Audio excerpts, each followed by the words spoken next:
atibatike zvechopu chopu. Muri yeZimbabwe ndadzoka zvekare. I know kuti panga pawanda ma-hours ndisandabudikira panapa, but sezvinei I'm back kunge musana. I am so excited to be here again kuti timboonesana zvinhu zvinenge zvichiitika, because munozviziva kuti tisu tinogara takabata ma-streets tichikuzivisai zvinhu zvinenge zvichiitika and atimbofe takadisappointa pane zvinhu zvese zvinenge zvichiitika. Nhasi rekedza tingotangira pane nyaya ye-G20 summit iyo iri kuitirwa muSouth Africa.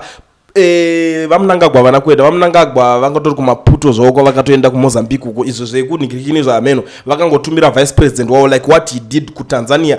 Chinhu chakangoita nga chinongovexa so chingori pari bit controversial vanenge vachitya maybe kana kuti nyaya yekuti G20 summit yacho zvanga isiri kunyatswa naTrump anga usiri kunyatsofara nezvayo chichi here, saka vakati pane chinhu chese chine against America tingazovengwa. So president Emerson Mnangagwa ndobva vatumira Vice President Constantino Chiwenga. Advocate Nelson Chamisa was supposed to be there, but I don't know what happened. But vakabva vangotumira ana gift Ostallos. Saka chango chiskiri chekutumira uyachitumirawo vice uyachitumirawo vanhu vekwake gift Ostallos tomuziva as a spokesperson of the party. So ndokwa vakaenda ikoko kwakutosangana vakutosanganiswa neG20 summit iyo iri kuitirwa muSouth Africa. Chinova icho chinhu chakanaka. Pane nyaya dzakawanda dziri kuitika munyika yekwedu muri yeZimbabwe tisati tanyanya kuswera tiri kunana G20 summit ava.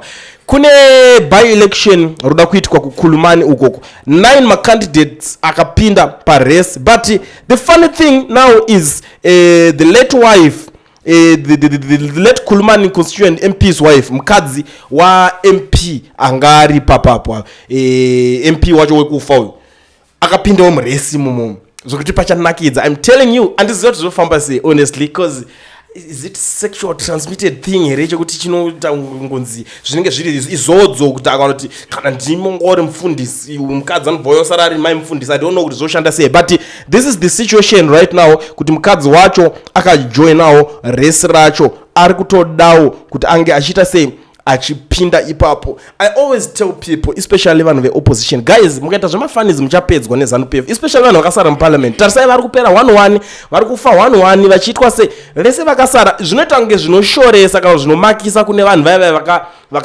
vakarikolewa vakazoshaya simba rekudzokera kana kuti vamwe vacho vakazongoresigna vega. Vanhu vaya vakaseva life yavo havana kuita greedy, but these ones vakakwanisa kusara vachianda shabangu antori ma1 ega. Izvozvo ndikutambira imwe nyaya futi pari kunzi Triple C Councillor Ishmael Maukuzuva, Ward 12 Chikomba West constituent in Mashonaland East, was yesterday acquitted for rape but convicted to effectively 30 months imprisonment for having a sexual relationship with a minor. Akashandiswa akarohwa nesection 70 of the Criminal Codification Act. Saka wangoshidana nemwana mudiki vanotopinda bedroom mako ZANU-PF ma1. I'm telling you kuti iwewe unofungudzira kuti uri kuita zvinhu zvako uchitoita iwe uri kuita ikoko, ZANU inenge ichikuona zvayo, inotoziva girlfriend yako kana as long as iwe utongori rival yako. Vanhu ndo basa ravo vanenge vachitokustada. And vanoziva ma-businesses ako, vanoziva mhuri yako, mukadzi wako, ma-enemies, pane ma-weaknesses ako. They know everything about you. Vanenge vakakutarisa zvo vachikutsoma. Guys, is this necessary now? 30 months. 30 wakutonza hatisisina councillor. Udonzwa Mnangagwa manje anongobuda achideclare kuti kwaita rimwe seat kwaita vacant endai ikoko kumuno contesta mpinde papa. Vamwe ndo vari kunzwa kungofane ma-accident unongonzi ningafa sorry nematambudziko tino urombo shuwa enda hauna hakuna unokwanisa unongedzera ndi ari kukonzeresa ma-accident acho futi. But ime proof makaiona zuro ndi zuro makaona Tendai Biti pepe, and Tendai Biti is the one ari kutry kumira achita inini ndinosumuka ndinomira ndakabata Mnangagwa mnzeve dzacho idzodzo papa mumukoti tichapedzerana nenyaya 2030 kana zvimboitese azvibude. Ari kutry by all means kuti azvidire jecha. Makaona that guy anga akuya chinomukata nezi Land Cruiser rere kutoda kukonza accident akazobuda akati sorry guys, it was just an accident. Iwe ngodoedza kuti aseko yombomira iyo chichakadaro yo. So ndozvo vanoita. What more wana munhu akaita saTendai Biti muna nema resources kudhara muno kuti iye pa zve life yake ane achitoita yaari kutoita achitoenda kumanake law firm yake achitorova mabasa ake atovhinikidzwa ari mugwara rake relaw firm yake.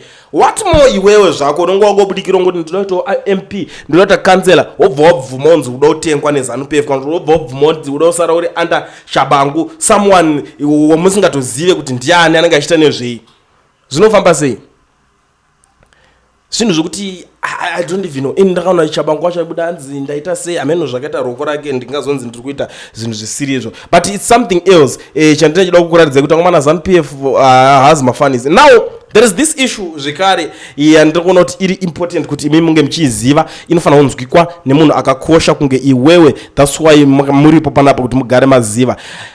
Barbara Hernandez is the wife of Dr. Walter Muzembi, originally from Cuba. She came to Zim in 1998 after she married a Zim student. She stayed with her husband in Chitunguiza. She got work at a saloon, then met Muzembi, whom she remarried. When Walter got in trouble, she left for Cuba. Pashata ana Muzembi ndo vamwe handiziva kuti vakasanganiswa navo nazvo kupi. Izvi normally idzi nyaya kana dzinge dzauya, but kana uri a politician we comment about everything about you. Wangopinda mutrouble vakadzi ndo zvavagara vari, kungonzi wapinda mutrouble havadi kusafa iwo unotongotongonzi ana Muzembi anenge ane mari ava. The funny thing unoona kutotengerwa munhu like zvandiri kutaura kuti ZANU-PF inotoziva kuti unodanana naani izvezvi. As long as uri mupolitics inoziva zvese kuti kudanana nanhingi in the relationship yako nanhingi is because of zvakadai zvakadai zvakadai zvakadai zvakadai. That's ZANU-PF for you. Muzembi akasara ari in trouble right now izvezvi. So mukadzi akarowa pasi nyaya iyoyo yekungoti haga tingojuma pane paita zvaminister akaunzi paita minister yongaswera uchida utoshanda musaluni uswera uchidanana nestudent kako kwawabva nakoko.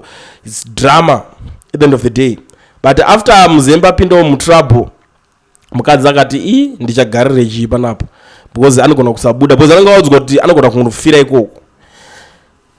Zvakaoma. ZANU-PF now ndanzwa kuti vapromota mutumwa Pomwazha apuwa national hero status. Handisi kuziva kuti vamwazha vakarwa hondo here kana kuti vakaita sei, because isusu kubvira nekubvira tinongoziva kuti national hero status inowanzopuwa vanhu vakarwa hondo, but I don't know kuti pana vaPomwazha apa zviri kufamba sei. That's ZANU-PF for you. Ende muri yeZimbabwe ndo ma-updates andanga ndauya nawo nhasi ndakakubatira. Handisi kuziva kuti nyaya yongo usina kunzwa ndeipi, but inini I always try by all means kuti ndimabatanidze ma-updates kuitira kuti ndoziva kuti vamwe vanocomplaina kuti wangu tetina nguva yekuzoswera tichimirira video one by one uchiexplaina zvese, but try by all means kuti mamwe acho ungogara ungomatora ungomaisa ka1. So ndaita sekudaro sezvo munenge makarequesta one client, one anouya nenyaya zvisina fiye kana favor, one munhu anotumika.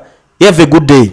Kulien TV team VAT asi vanhu vachishamsika. Kulien TV haichatsika, saka subscribe wozolaika nechawana zvese pana chichazosha. Everybody say Kulien, yeah. Information need brilliant, yeah. Everybody say Kulien.